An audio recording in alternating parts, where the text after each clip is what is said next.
श्रीपञ्चदेवतास्तोत्रम्। श्रीगणेशाय नमः। गणेशविष्णुसूर्येश दुर्गाख्यं देवपञ्चकम् वन्दे विशुद्धमनसा जनसायुज्यदायकम्। एकरूपान् भिन्नमूर्तिन् पञ्चदेवान् नमस्कृतान् वन्दे विष्णुद्धभावेने शाम्बेनैकरदाच्युतान्। कल्याणदायिनो देवान् नमस्कार्यात्महौजसः विष्णुशम्भुशिवासूय गणेशाख्यान् नमाम्यहम्। एकात्मनो भिन्नरूपान् लोकरक्षणतत्परान् शिवविष्णुशिवासूर्य हेरम्बान् प्रणमाम्यहम्। दिव्यरूपान्नेकरूपान् नानारूपान् नमस्कृतान् शिवाशङ्कर हेरम्ब विष्णुसूर्यान् नमाम्यहम्। नित्यानानन्दसन्दोह दायिनो दिनपालकान् शिवाच्युतगणेशेन दुर्गाख्यान् नौम्यहं सुरान्। कमनीयतनून् देवान् सेवावश्यान् कृपावतः शङ्करेण शिवा विष्णु गणेशाख्यान् नमाम्यहम्। सूर्यविष्णु शिवा शम्भु विघ्नराजाभिधान् सुरान्। एकरूपान् सदा वन्दे सुखसन्दोहसिद्धये। हरौ हरे तीक्ष्णकरे गणेशे शक्तौ न भेदो जगदादिहितेषु।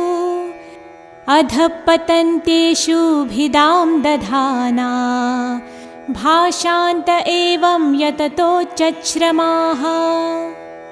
श्रीगणेशाय नमः। गणेशविष्णुसूर्येश दुर्गाख्यं देवपञ्चकम् वन्दे विशुद्धमनसा जनसायुज्यदायकम्। एकरूपान् भिन्नमूर्तिन् पञ्चदेवान् नमस्कृतान् वन्दे विष्णुद्धभावेने शाम्बेनैकरदाच्युतान्। कल्याणदायिनो देवान् नमस्कार्यात्महौजसः विष्णुशम्भुशिवासूय गणेशाख्यान् नमाम्यहम्। एकात्मनो भिन्नरूपान् लोकरक्षणतत्परान् शिवविष्णुशिवासूर्य हेरम्बान् प्रणमाम्यहम्। दिव्यरूपान्नेकरूपान् नानारूपान् नमस्कृतान् शिवाशङ्कर हेरम्ब विष्णुसूर्यान् नमाम्यहम्। नित्यानानन्दसन्दोह दायिनो दिनपालकान् शिवाच्युतगणेशेन दुर्गाख्यान् नौम्यहं सुरान्। कमनीयतनून् देवान् सेवावश्यान् कृपावतः शङ्करेण शिवा विष्णु गणेशाख्यान् नमाम्यहम्। सूर्यविष्णु शिवा शम्भु विघ्नराजाभिधान् सुरान्। एकरूपान् सदा वन्दे सुखसन्दोहसिद्धये। हरौ हरे तीक्ष्णकरे गणेशे शक्तौ न भेदो जगदादिहितेषु। अधःपतन्त्येषु भिदां दधाना भाषान्त एवं यततोच्चश्रमाः। श्रीगणेशाय नमः। गणेशविष्णुसूर्येश दुर्गाख्यं देवपञ्चकम् वन्दे विशुद्धमनसा जनसायुज्यदायकम्। एकरूपान् भिन्नमूर्तिन् पञ्चदेवान् नमस्कृतान् वन्दे विष्णुद्धभावेने शाम्बेनैकरदाच्युतान् कल्याणदायिनो देवान् नमस्कार्यात्महौजसः विष्णुशम्भुशिवासूय गणेशाख्यान् नमाम्यहम् एकात्मनो भिन्नरूपान् लोकरक्षणतत्परान् शिवविष्णुशिवासूर्य हेरम्बान् प्रणमाम्यहम् दिव्यरूपान्नेकरूपान् नानारूपान् नमस्कृतान् शिवाशङ्कर हेरम्ब विष्णुसूर्यान् नमाम्यहम् नित्यानानन्दसन्दोह दायिनो दिनपालकान् शिवाच्युतगणेशेन दुर्गाख्यान् नौम्यहं सुरान् कमनीयतनून् देवान् सेवावश्यान् कृपावतः शङ्करेण शिवा विष्णु गणेशाख्यान् नमाम्यहम् सूर्यविष्णु शिवा शम्भु विघ्नराजाभिधान् सुरान् एकरूपान् सदा वन्दे सुखसन्दोहसिद्धये हरौ हरे तीक्ष्णकरे गणेशे शक्तौ न भेदो जगदादिहितेषु अधःपतन्त्येषु भिदां दधाना भाषान्त एवं यततोच्चश्रमाः श्रीगणेशाय नमः गणेशविष्णुसूर्येश दुर्गाख्यं देवपञ्चकं वन्दे विशुद्धमनसा जनसायुज्यदायकम् एकरूपान् भिन्नमूर्तिन् पञ्चदेवान् नमस्कृतान् वन्दे विष्णुद्धभावेने शाम्बेनैकरदाच्युतान् कल्याणदायिनो देवान् नमस्कार्यात्महौजसः विष्णुशम्भुशिवासूय गणेशाख्यान् नमाम्यहम् एकात्मनो भिन्नरूपान् लोकरक्षणतत्परान् शिवविष्णुशिवासूर्य हेरम्बान् प्रणमाम्यहम् दिव्यरूपान्नेकरूपान् नानारूपान् नमस्कृतान् शिवाशङ्कर हेरम्ब विष्णुसूर्यान् नमाम्यहम् नित्यानानन्दसन्दोह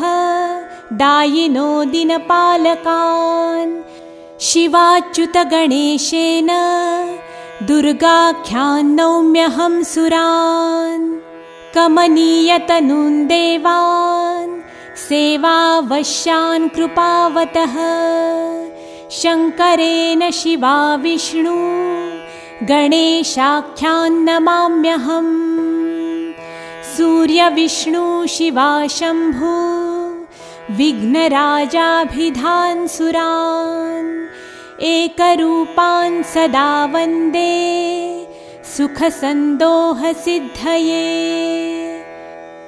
हरौ हरे तीक्ष्णकरे गणेशे शक्तौ न भेदो जगदादिहितेषु अधःपतन्त्येषु भिदां दधाना भाषान्त एवं यततोच्चश्रमाः श्रीगणेशाय नमः गणेशविष्णुसूर्येश दुर्गाख्यं देवपञ्चकं वन्दे विशुद्धमनसा जनसायुज्यदायकम् एकरूपान् भिन्नमूर्तिन् पञ्चदेवान् नमस्कृतान् वन्दे विष्णुद्धभावेने शाम्बेनैकरदाच्युतान् कल्याणदायिनो देवान् नमस्कार्यात्महौजसः विष्णुशम्भु शिवासूय गणेशाख्यान् नमाम्यहम् एकात्मनो भिन्नरूपान् लोकरक्षणतत्परान् शिवविष्णु शिवासूर्य हेरम्बान् प्रणमाम्यहम् दिव्यरूपान्नेकरूपान् नानारूपान् नमस्कृतान् शिवाशङ्कर हेरम्ब विष्णुसूर्यान् नमाम्यहम् नित्यानानन्दसन्दोह दायिनो दिनपालकान् शिवाच्युतगणेशेन दुर्गाख्यान् नौम्यहं सुरान् कमनीयतनून् देवान् सेवावश्यान् कृपावतः शङ्करेण शिवा विष्णु गणेशाख्यान् नमाम्यहम् सूर्यविष्णु शिवा शम्भु विघ्नराजाभिधान् सुरान् एकरूपान् सदा वन्दे सुखसन्दोहसिद्धये हरौ हरे तीक्ष्णकरे गणेशे शक्तौ न भेदो जगदादिहितेषु अधःपतन्त्येषु भिदां दधाना भाषान्त एवं यततोच्चश्रमाः श्रीगणेशाय नमः गणेश विष्णु सूर्येश दुर्गाख्यं देवपञ्चकं वन्दे विशुद्धमनसा जनसायुज्यदायकम् एकरूपान् भिन्नमूर्तिन् पञ्चदेवान् नमस्कृतान् वन्दे विष्णुद्धभावेने शाम्बेनैकरदाच्युतान् कल्याणदायिनो देवान् नमस्कार्यात्महौजसः विष्णुशम्भु शिवासूय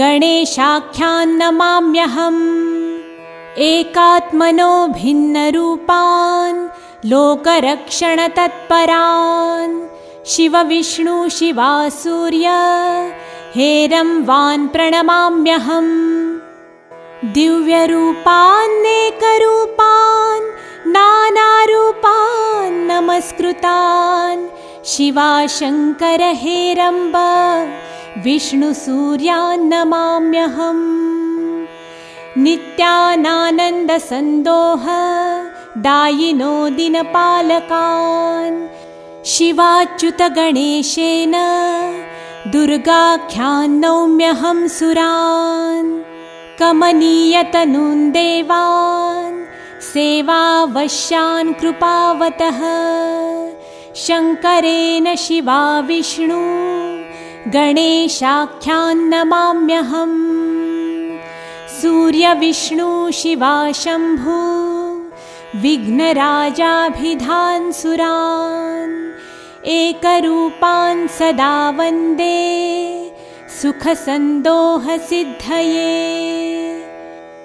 हरौ हरे तीक्ष्णकरे गणेशे शक्तौ न भेदो जगदादिहितेषु अधःपतन्त्येषु भिदां दधाना भाषान्त एवं यततोच्चश्रमाः श्रीगणेशाय नमः गणेश विष्णु सूर्येश दुर्गाख्यं देवपञ्चकं वन्दे विशुद्धमनसा जनसायुज्यदायकम् एकरूपान् भिन्नमूर्तिन् पञ्चदेवान् नमस्कृतान् वन्दे विष्णुद्धभावेने शाम्बेनैकरदाच्युतान् कल्याणदायिनो देवान् नमस्कार्यात्महौजसः विष्णुशम्भु शिवासूय